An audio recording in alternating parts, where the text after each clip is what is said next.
Hey everybody, have you ever wondered or felt overwhelmed about your finances? You think about it, you have like your mortgages, you may have student loans. If you're running a business, you have all the expenses and payroll and everything that has to go about running the actual business. Going back to your personal finances, you get things like your retirement accounts, IRAs, 401ks, defined benefit plans. What do they all mean?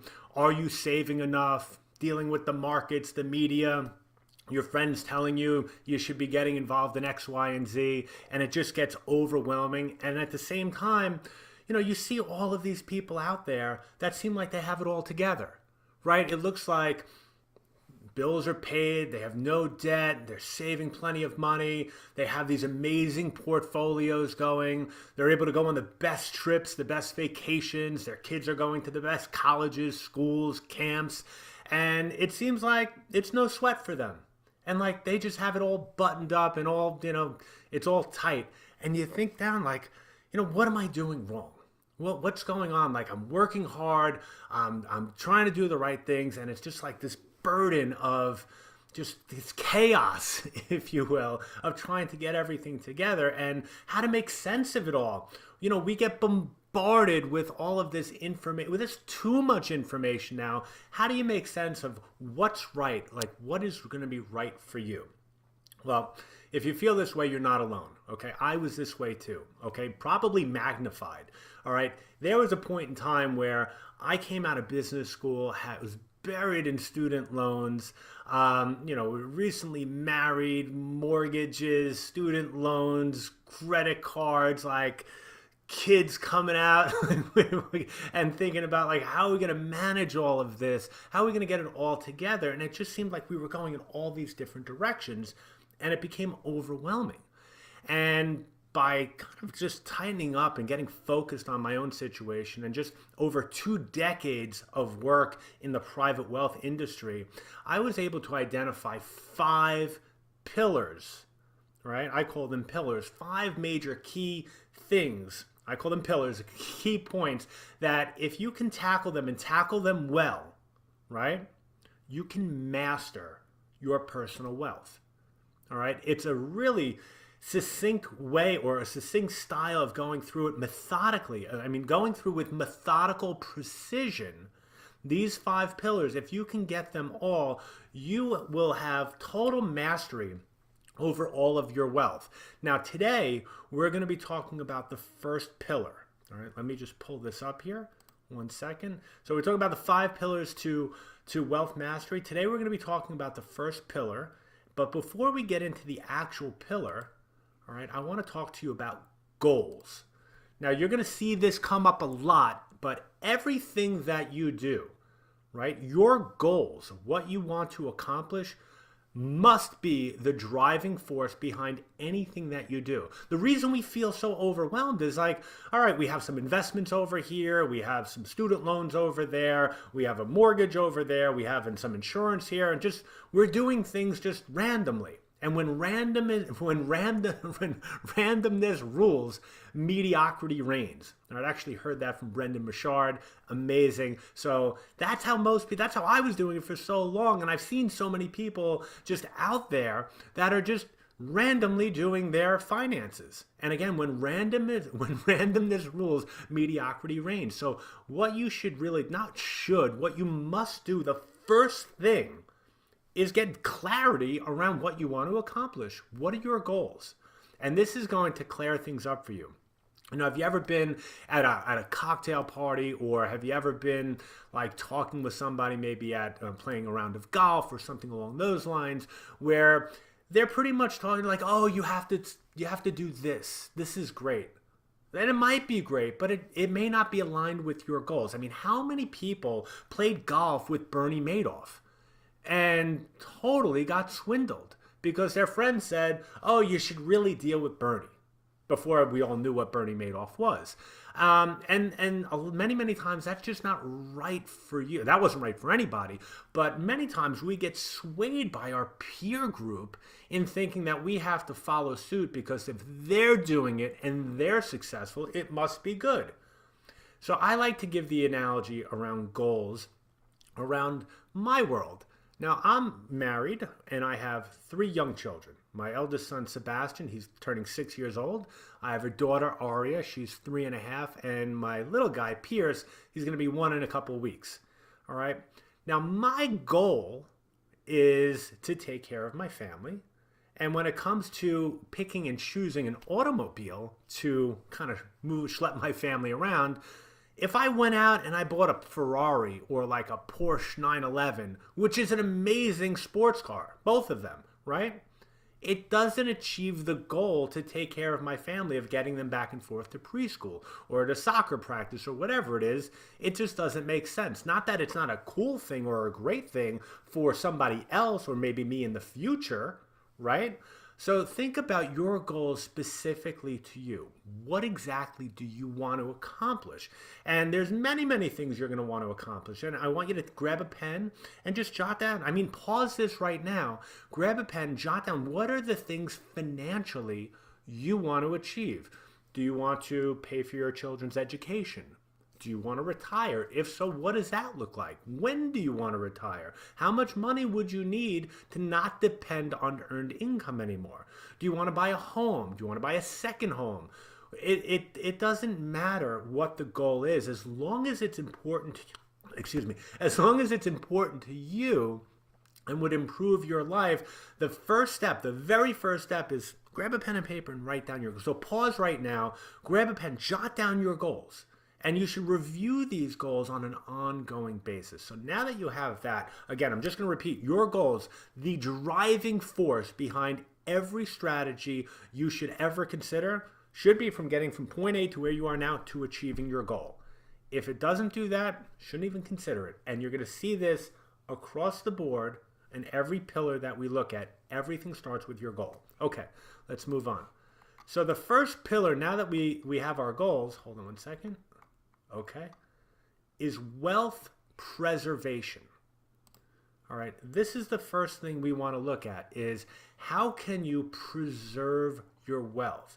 Now, this doesn't necessarily mean that you have to have the wealth first. It's about accumulating it, how to accumulate it, how to preserve it along the way throughout the rest of your life. And I'm going to get into it. We're going to start high level, like 50,000 foot view, and I'm going to get really granular with you and make sure that everything lands. Okay, so let's get into it. Let me just pull this up. So let me just blow this up here. All right, so we're talking about the first pillar. There are 5 key steps to wealth preservation. So the first is understanding your cash flow. Your cash flow. This is where we go back to the goals that you want to achieve. If you don't know what your cash flow looks like, how are you going to achieve them? If you don't understand how much money you have coming in and how much is going out and where it's going, it's kind of, again, it's random. Many people just go out and buy stuff with credit cards and just randomly do this and that, and they don't even focus. They don't know what's coming in or going out. And what happens is they look back and say, "Oh my God, I'm buried in debt, and I'm doing well. I'm doing well financially, like earning a good living, but I was spending too much. I was spending more than I could." I've seen millionaires, people that make millions of dollars a year, that spend more than they earn. You'd be surprised. And I've also seen people that, have never made more than $200,000 a year retire with millions of dollars because they live within their means. So, and they understood their cash flow. So I challenge you right now. Do you have a list of your cash flow? Of what you're spending your money on, your mortgages, your utility? I'm going to break everything down for you, but do you have that? If not, hit that pause button right now. Jot it down.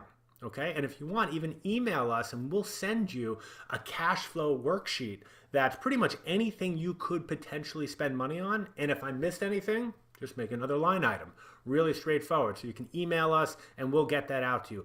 First step in wealth preservation, understand your cash flow. How much is coming in, how much is going out. And then what's really great about that, you'll know, do you have a surplus or do you have a deficit? And if you have a surplus, great.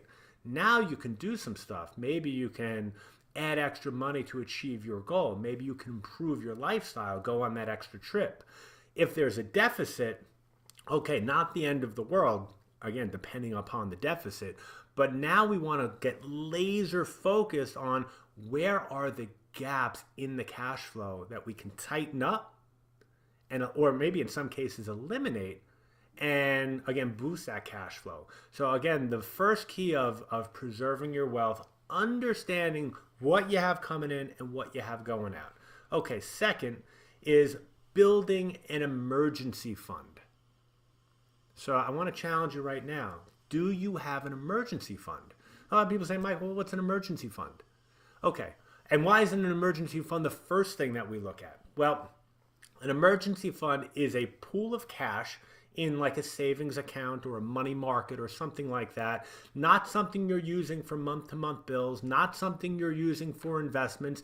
It's really just if something should happen and you were out of work for a period of time, or your spouse was out of work for a period of time, or there was just some type of emergency, you had a pool of capital to pay for it. Again, if you have the capital and you have a problem, you can cover it, right? If you can cut a check for something, and if there's a problem, you can cut a check for it, all good, no more problem.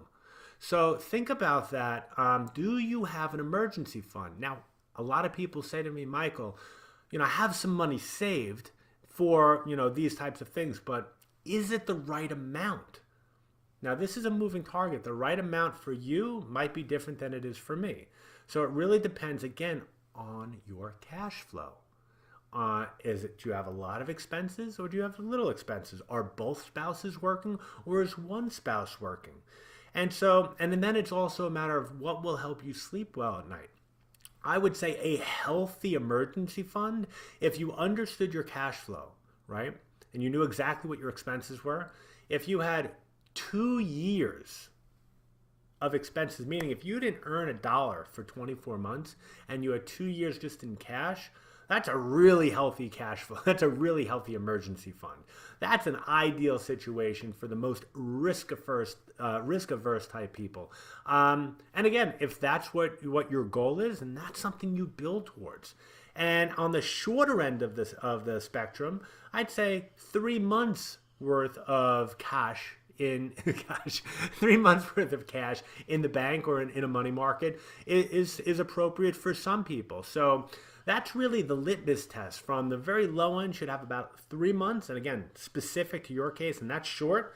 And on the very cushiony, risk-averse side, to have about 2 years worth of cash. So once you understand your cash flow and you built that emergency fund, you're really on your way to getting to a point where you can start saying, all right, how do I get to the next level? Right? This is foundational pieces. These are like financial planning 101, but without them, you can't take off. Okay? You have to have a solid foundation. It's like when you're building a house, you can't just build a house. You have to dig the foundation and pour cement in and let it settle. So understanding the cash flow, understanding what your emergency fund should look like and building that up, those are your foundational pieces in building your financial dream home. Okay, let me pull this back up here. 1 second. So cash flow, building an emergency fund. The third step to wealth preservation is identifying your number. So what's your number? This is saying like, okay, if you did not have to work ever again, and you just had a pool of capital to give you an income or a distribution to live off of, what does that number have to look like? Again, it goes back to understanding your cash flow. A lot of people they have investments and they say, oh, I have all these investments and I made 8%, 9%, 10%. Great. It doesn't matter. So think about it like this when you think about your number. So for my children to go to college, there's a certain number that we're expecting to pay for that when they're of age to go. There's a specific number for each child. So if let's say that number was $200,000, and I'm just giving you a round number here, and I had robust investments that were doing through the roof 10, 12% every single year, that would give me some pretty cool bragging rights, right? Okay, great. But if I only had $1,000 invested, it doesn't matter how great my investment savvy would be. I'm not getting to the $200,000 off of that. So basically it's saying, all right, how much do I need to achieve a certain goal, whether it's paying for college, retirement, buying a house, and then backing into it, right? It's not so much, most people get sidetracked with the investment savvy and the got to be in these more esoteric strategies and the hedge funds of the world, which some of them can be really great, right? The reality is, if it doesn't progress to achieving your goal, to getting to your number, it doesn't matter, right? As long as you have a consistent strategy that building year in, year out to get to your objective, to your number, that's what you want to look at. So you want to identify what your number is. Now, again, remember, I'm high level right now. We're going to go into some exercises and some case studies that's going to help this land for you so you can understand how this all comes together. So I'm just going high level, 10, 20,000 feet right now. I'm going to bring it down to ground level really, really soon. All right, so now we know cash flow, building emergency fund, identifying the number that you need to achieve the variety of goals you want to accomplish. Now we're going to go into the fourth step. Let me pull this back up. Okay, is bridging the gap, right? Bridging the gap from where you are now to where you want to be. This is the key thing in all of financial planning, right? Where all personal finance is, where are you today, right? And are you doing the things necessary to achieve your goal in the future? All right. So when it goes back to the investment analogy that I had just given about, you can have this great savvy investment strategy that's just knocking the cover off the ball, but if you're not taking the appropriate steps and saving the right amount of money and have the right time frame, you're not going to bridge the gap. So you have to get laser focused, crystal clear on where you are today and where you want to be in the future. How long, like what's the time horizon between today and tomorrow? Like my oldest son is going to be 6 years old. You know, my window to college is shrinking every single year. So we started like right when he was born and we got his social security number to set up the accounts. But we had an idea at the time, it was 18 years. And we estimated what college costs would be when he was 18, and we backtracked into it and said, okay, what do we need to save month in, month out for the next 18 years, and what types of returns should we design the portfolios around that we can expect that, again, will bridge that gap, getting from point A to point B. That's the key thing. And again, as we're building up and building up, we've identified that goal. You understand where the cash flow is. Do you have a surplus? Do you have a deficit? Do you have the reserve built? Now you know in your goal, how much is it going to be? And where do you stand today? What do we need? What are the strategic action steps you need to take to bridge that gap? Okay. And now the fifth, and pull this up, is diversification and savings. All right. Let's talk about diversification first. Diversification is really just the mix in an investment portfolio of your portfolio. It's the mix of stocks, the mix of bonds and cash. There's subcategories like domestic and international and subcategories of different sectors. So here's the deal. The diversification of a portfolio, the makeup or the design of your portfolio strategy is going to tell you two things.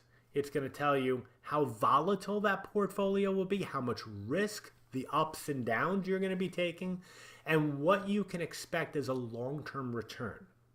All right, now the savings component is, this goes hand in hand. This is why I have them together. You can have a knockout perfect strategy, right? Going back to Sebastian going to college when he's 18, and let's just say we built out and designed a strategy that would have to get, say, 7% per year. I'm just giving just a number here. And let's say that was the number, and we designed this portfolio to do that. We have that, but I didn't save anything, right? I put in, say, $1,000 day one, and that was it. It doesn't matter, right? It's like, I like giving the airplane analogy here. It's like if you were going to get on a plane that was taking, I'm on the East Coast, so in the New York, the greater New York area. I actually live in Connecticut, but I'm from the New York area. So let's say we were flying out of JFK and we wanted to go to LAX in California. Okay, well, if you got on the plane, and the plane's designed to get you from, New York to California, but if you don't put any jet fuel in the plane, you're not going anywhere. So it's the same thing when you're building out the diversification of your portfolio, designing the appropriate return. You have to have the jet fuel in the plane, or you're going to be on the tarmac at JFK for quite some time. So that's really the real key here. So again, the five steps to wealth preservation. What's your cash flow? What does it look like? If you don't know, start writing down. All right. And again, if you don't even know where to start there, email us and we'll send you a cash flow worksheet, and that'll be a good starting point for you to work through. Do you have a surplus or deficit? Do you have an emergency fund? How much do you have just in cash in the bank for, like, if bad things happen and you need to write a check to make them go away, or if you're out of work or something like that? Do you know your number for the goals you want to achieve? What's the number that you want to get to? And how do you bridge the gap? Right? How do you get from point A to point B? Where are you today? What does the current course of action look like? And are you making the strategic action steps to get from point A today to point B tomorrow? And what does tomorrow look like for you?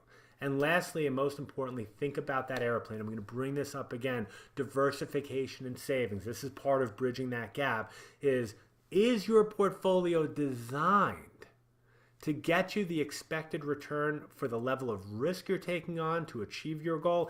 And it's a big, big and, are you saving the appropriate amount of money, either a one-time or a month in, like dollar cost averaging, month in, month out, for a certain period of time to bridge that gap? Okay, so let's get into some exercises here. I'm just going to pull this up. So the 5 pillars to wealth mastery. Pillar 1, wealth preservation exercise. Let me pull this up. So this is really about your financial security. So this is what you have to do. I want you, not you have to do. I'm saying if you want to do this, do this. Grab a pen and paper right now, write this down. List out all of your income and expenses. Now, again, I had said to you before, if you don't have this, email us, we'll send you a cash flow. But just to give you a little insight, start with these. What's your mortgage or your rent? What does that look like? The utilities, think about your lights, your gas, your electric, all of these things, your cable, your phone. What do all of those look like? How much are you spending on food? Think about your groceries, your dining out, your lunches, your breakfast, your trips to Starbucks. I know I make too many of those. How much do you spend on things like clothing or transportation? Is transportation a big thing? Now, when you think about transportation, do you take the train to commute to work? What does that run? Do you have cars? Are they leased? Are they loans? Do you own them outright? Do you have insurance on those? I'm sure you do. What does that look like? Are you gassing those cars up? How much are you spending on gas? Having clarity around what this looks like is going to help you make even smarter decisions around your financial planning. And then lastly, what does your basic insurance costs look like? Your auto, your home, your umbrella policies, your life insurance, disability insurance, all of those things. What are the costs to you on those? List all of those out. Now, there's many, many other costs that you'd want to consider. I'm just giving you some costs that just to get you started. And you kind of go through there just to get an understanding. Now, next, we want to get very, very clear on where you are today. So let me just blow this up so you can see this. Where you are now, right? How much do you currently have? How much do you have in savings? How much do you have in retirement accounts? How much do you have in investment accounts? How much do you have in college planning accounts? For your business, if you're running a business, what do you have situated there? Do you have any investments or corporate accounts, and how does that factor in? Then you also want to be looking at what your number is, going back to what we said before. How long do you need to reach your number? Now, this is important. You may have multiple numbers for multiple goals, right? If you're going to retire in 30 years, you have a long time frame. If you're going to retire in 5 years, different time frame. You may be retiring in 5 years and maybe sending a child to college in 10. So 2 different goals, 2 different time frames, 2 different strategies. Maybe you also throwing in that you want to buy a house or a second home or something like that. 3 different numbers, 3 different time frames, 3 different strategies. Okay. Then we have, how much are you saving, right? What are you currently putting away to save to meet these goals? Are you just doing it randomly? Or do you have an automated system that's systematically saving a portion of your income month in, month out to your goals? Again, most people do things randomly. And like I said earlier, when randomness rules, mediocrity reigns. So what are you saving? What does it look like? And then say, okay, if you are saving, great. That's fantastic. Love, love, love saving. Even if it's a little bit, I love that you're doing something. Then the next question is, are you saving enough to bridge the gap? Ask yourself this question. You're saving X. If you are saving something, great. Is it enough to bridge the gap from where you are today to where you want to be in the future? Okay. And then lastly, are your portfolios designed to achieve the rate of return that you want? Right? Again, are they designed? Talking about, do you have the airplane that's going to get you from JFK to LAX? Do you have the right rate of return, the right level of turbulence, if you will, to generate that rate of return? Is that set up correctly? So I want you to just list out these questions, answer those questions. You'll know them. If you don't, maybe your advisors can help you with that. But these are some key things to get very crystal clear on, again, where you are today, where you want to go, how do you bridge that gap? Now I'm going to show you a hypothetical situation of how this kind of all comes together. So let's just pull this up. Okay. All right. So this is a case study, hypothetical case study. Let's call it my friend Jim. Okay.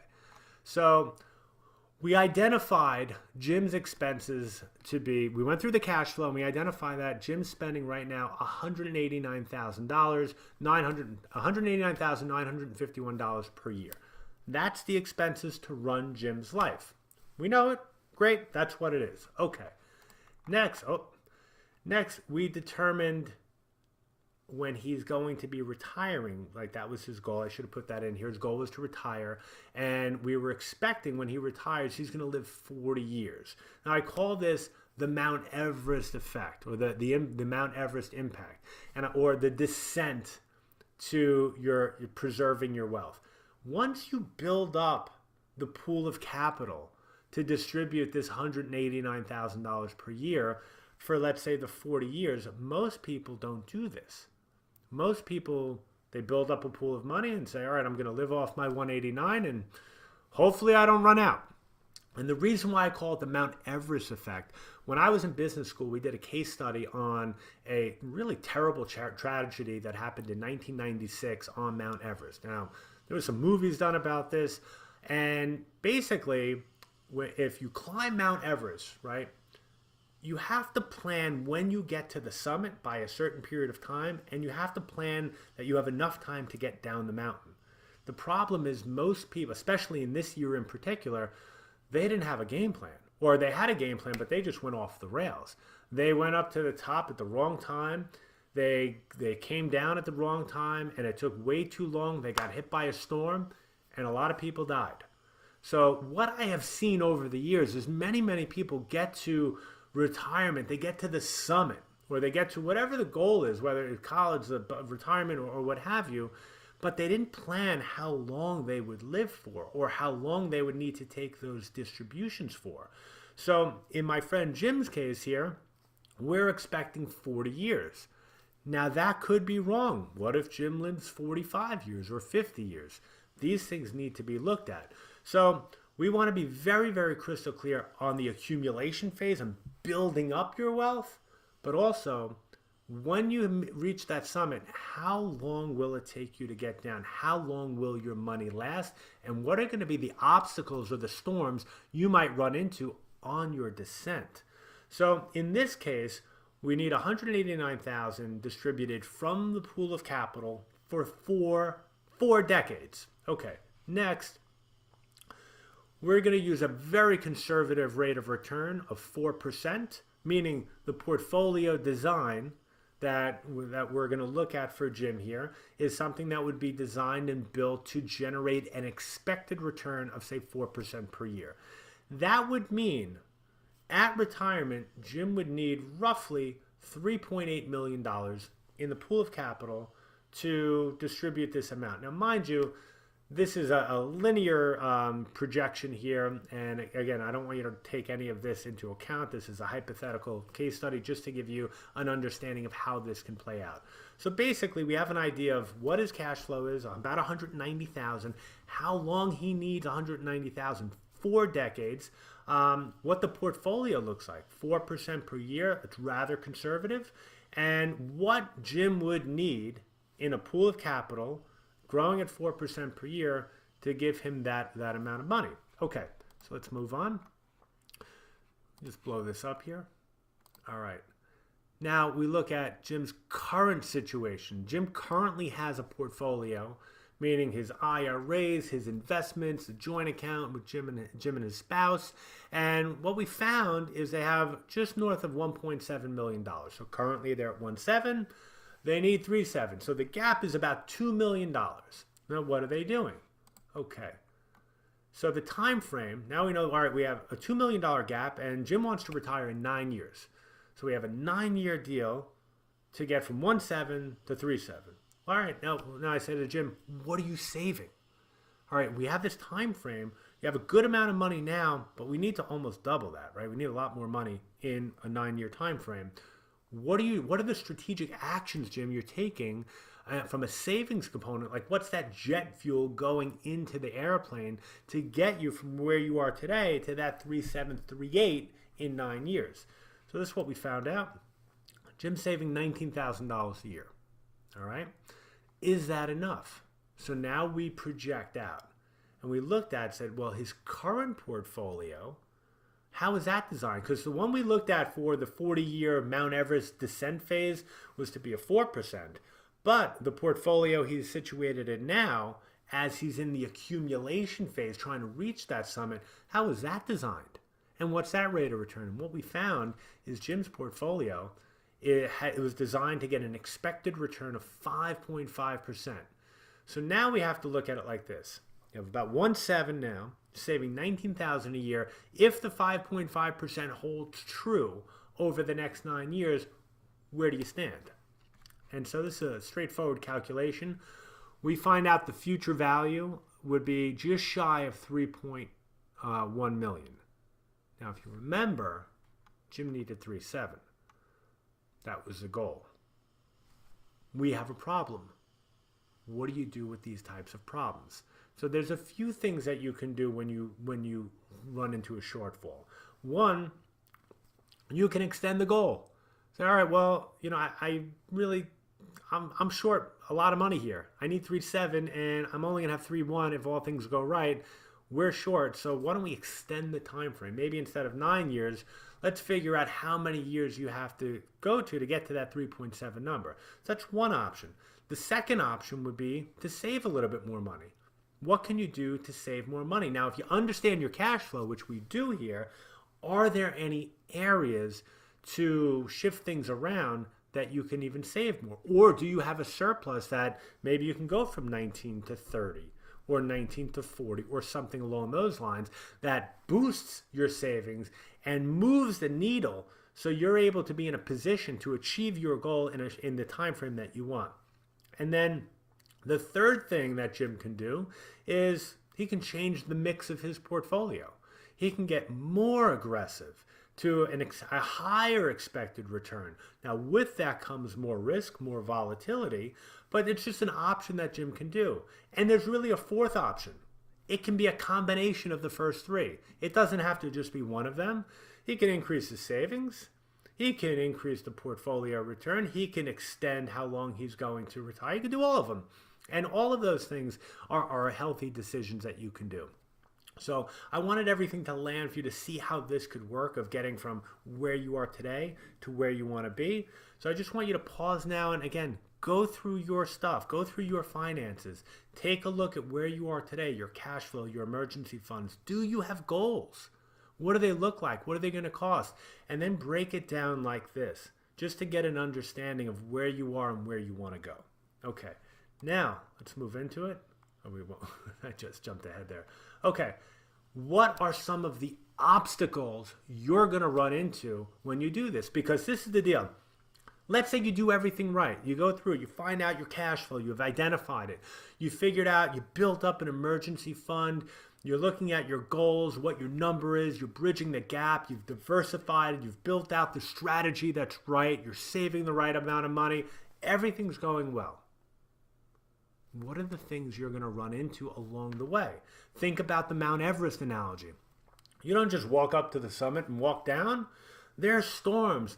There's, ice that's crushing down on you at certain periods of times. There's frostbite. You can't breathe in some cases. I mean, there's a lot of stuff that happens when you reach the summit and all the way down.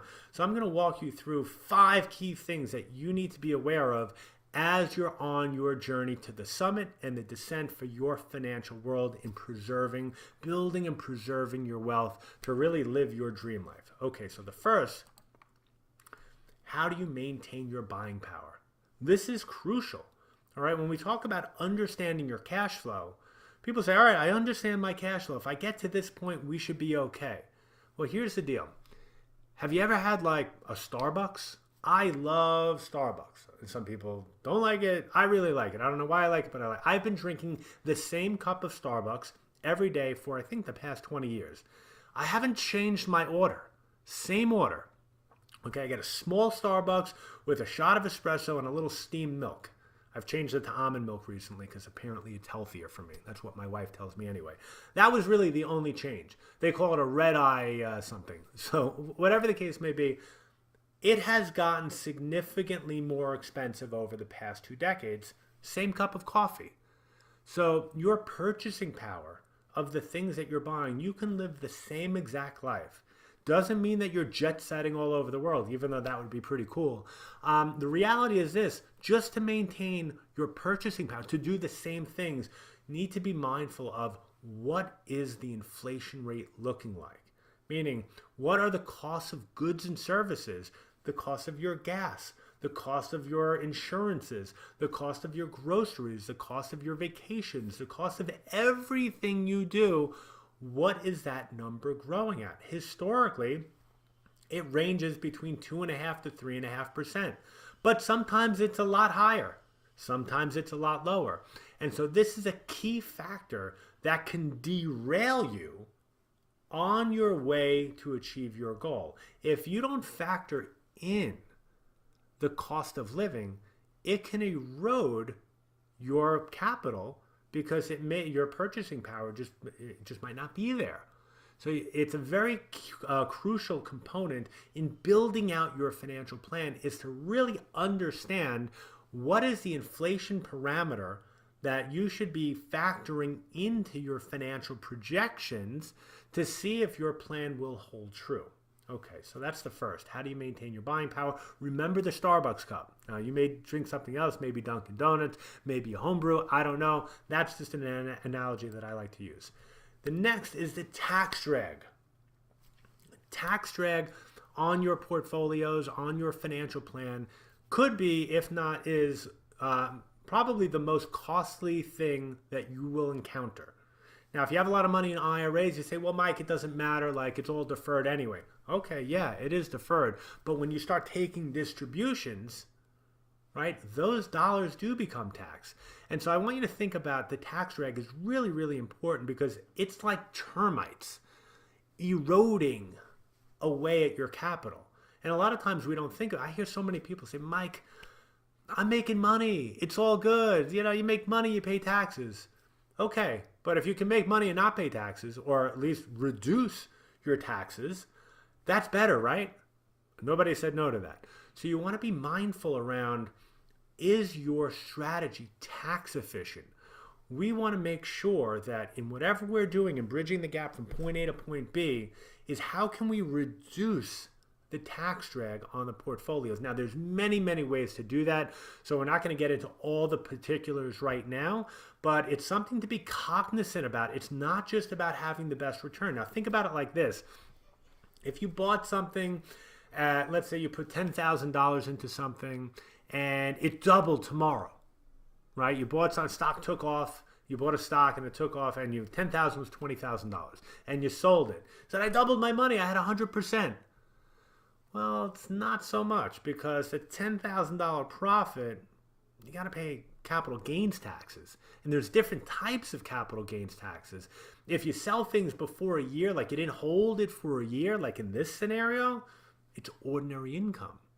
So if you're in a high tax state where you have federal, state, city, and you make a lot of money, you might be looking at like 35-40% of your profit. So now your 100% return went to a 60% return. Still great, right? But now you just lost 40%. I'm just giving an example here. You just lost 40% of your profit to taxes.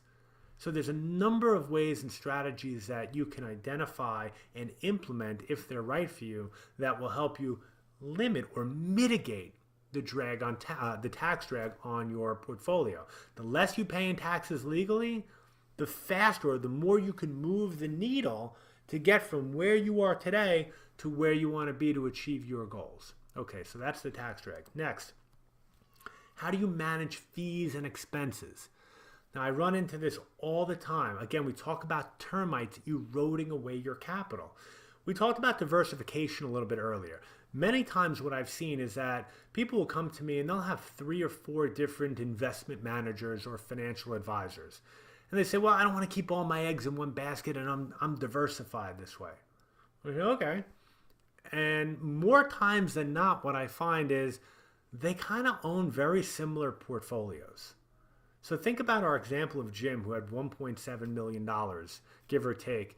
Let's say he had 3 or 4 different portfolios, $300,000-400,000 in portfolio 1, $300,000-400,000 in portfolio 2, so on and so forth. The problem is Jim's got 4 portfolios that aren't talking with one another, so they're not tax efficient, right? There's no coordination. You have 4 different people running it. They might own the same things. In many, many cases, I've seen this. They might be different funds, but if the funds own the same stocks, it's virtually the same thing. And because there's 3 or 4 different advisors, and most of these advisors will charge a fee based on the assets they're managing, there's different tiers. So if you're like below $500,000 with one specific advisor, you're going to pay the highest fee. If you're below between 500 to $1 million, you're going to probably pay the second highest fee. If you're above $1 million, the fees get a little bit lower. If you're above $2 million, a little bit lower. So many, many times what you're able to do is saying, well, we just need to identify what's the right diversified strategy to get me from point A to point B. It's again, if you were going from JFK to LAX, you just need one plane. You don't need 4. You just need a plane that's going to get you there in the appropriate amount of time. You want to get there in the right amount of time, 5 hours or so. That's generally how long it's going to take. So the idea is when you consolidate these to the right airline, right? Now what you've done is you've been able to really, one, have a coordinated strategy, which is great. From a diversification standpoint, it becomes much more tax efficient because you have it all collectively working for you and you can work things to eliminate that tax drag.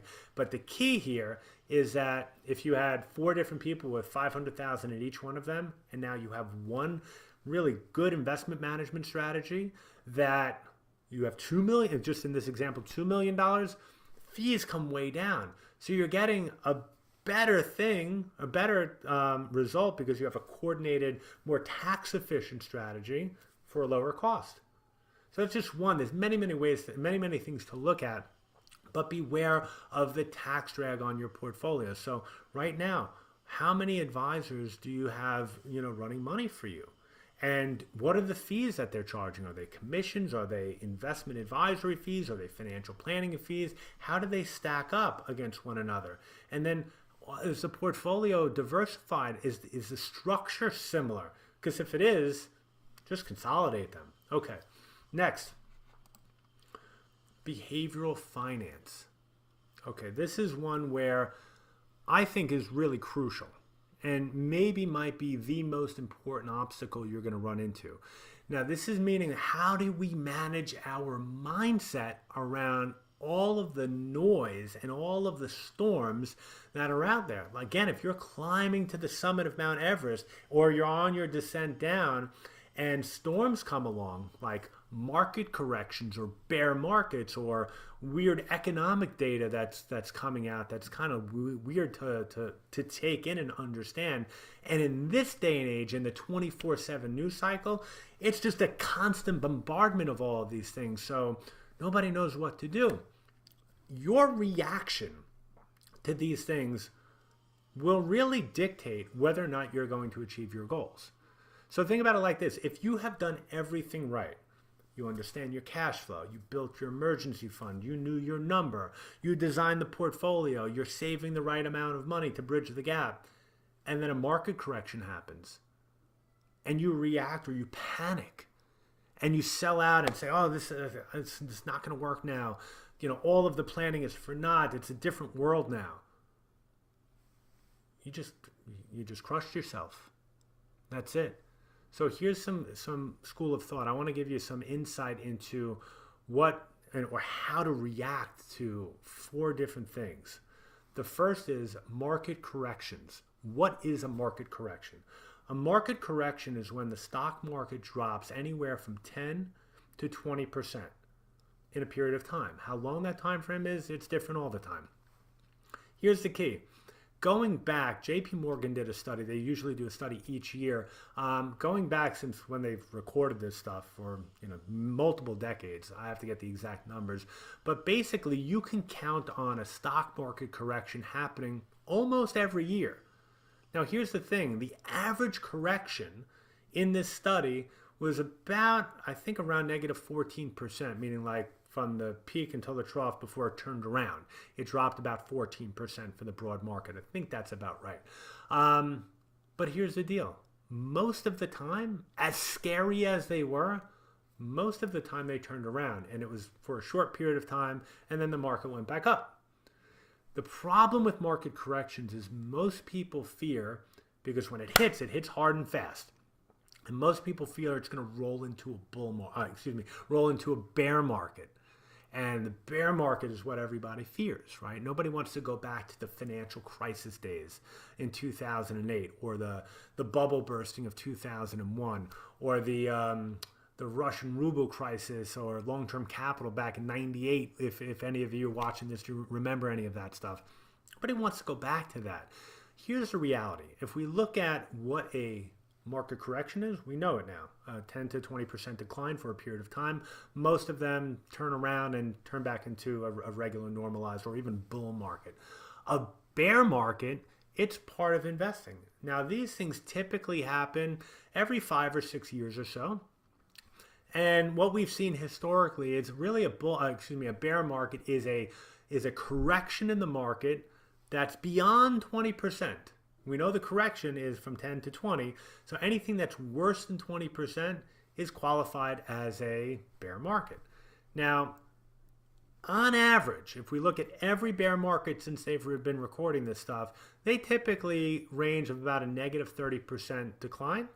Some are worse. If you go back to the ones in 2008 and 2009, they were much worse than 30%. If you go back to the one in 2001, much worse than 30%. But if we look at all of the bear markets going back, the average is about negative 30%. And they've lasted about 17 or 18 months. So you're looking at a bear market is about a year and a half of things not being good. Now, here's the deal. If you went through steps 1 through 5 and you have your emergency fund, right? And if you have that 2 years worth of emergency fund, if you know now that the average bear market lasts less than 2 years, you can make really good decisions around your money when those storms strike. Now, here's something that's really interesting for you to take in.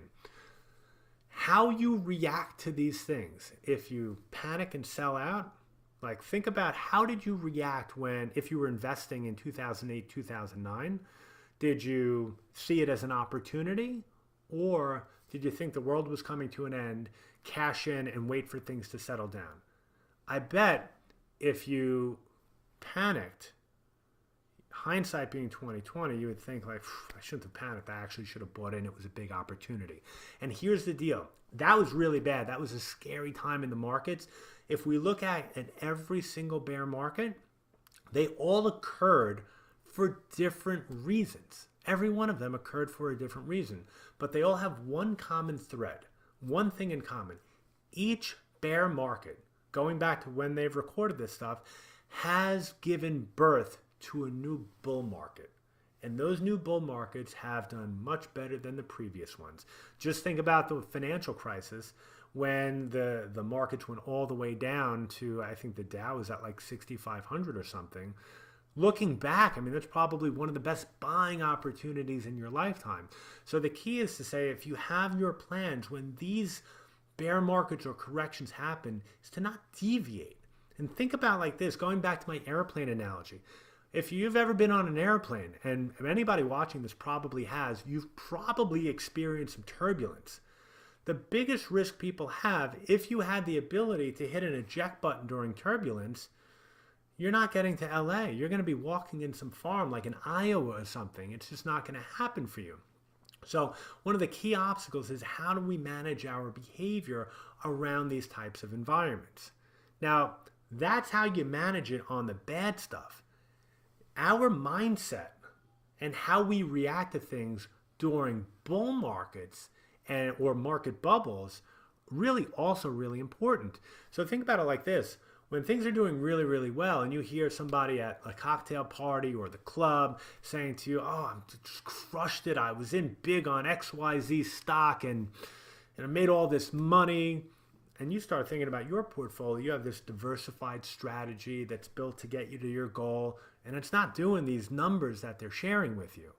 And you start thinking, well, maybe I should adjust. Maybe, my friend over here, he's figured it out. Right? He's figured out what to do. Well, here's the thing. Again, our reaction of, do we stay on our track or do we hit the eject button because we see another plane out the window that's flying a little bit higher? Both going to LA, but maybe that's flying at 35,000 feet and we're only at 25,000 feet. Here's the deal. Focus on the destination, not on the other planes. Everybody else is running a different race. If you run your race with blinders on, this is like, how if you've ever watched a horse race, they have blinders so they don't see the other horses. They're just focused on winning the race. So many, many times what we see is when we have really good markets and there's asset classes or really interesting stocks that are doing extraordinarily well, may not fit into your portfolio. Like Ferrari doesn't fit in my garage now. Minivan or a Suburban fits in my garage now. Well, Suburban might be too big for my garage. It actually is too big. But the reality is that most people will say, you know what, this was all well and good, but I don't want to miss out on that. And then they hit the eject button, they buy into something at a really high level. We saw this with the bubble stocks back in the late 90s and early 2000s. And it doesn't get them to their goal, doesn't get them to their destination. Like I said earlier, it doesn't matter if you have the greatest investment strategy since sliced bread. If you're not doing the strategic actions to get you from point A to point B, if you're not saving the right amount of money, or you take on too much risk and it blows up, you cannibalize your future. So you want to be really cognizant around how you react to the bad stuff like the market corrections and the bear markets, but also be really, really mindful. What do you do when things are good and you're speaking with somebody and they're like doing something even better? It seems like they're crushing it. Go back to your goals. Does it fit in with your plan? Is it too risky for your plan? Where you are today, where you want to go. It's all about your goals and what you want to accomplish. And the last obstacle that you have to deal with, let me pull this back up, is the media. The news media, we are in a hyperbole of news coming at us from every which angle. Okay, you have things popping up on your phone, right? Your phone's probably buzzing all the time. I would say you want to shut off alerts on for anything news-wise. Anytime you tune in to CNBC or Bloomberg or Fox Money or whatever these are, all these news outlets are doing is trying to attract more eyeballs. Because the more people that watch, the more their advertising revenue goes up because they have more ratings. Same thing when you're online. It's clickbait. Now, if you think about traditional news, there's the old adage, if it bleeds, it leads. So same thing in the financial media. The bad stuff people are interested in. People want to know if something's bad going on. If everything was great, kind of like if the regular news was saying like, oh, Timmy saved the cat in a tree, no one's tuning in. But if there's an 18-car pileup on I-95, people want to know what's going on.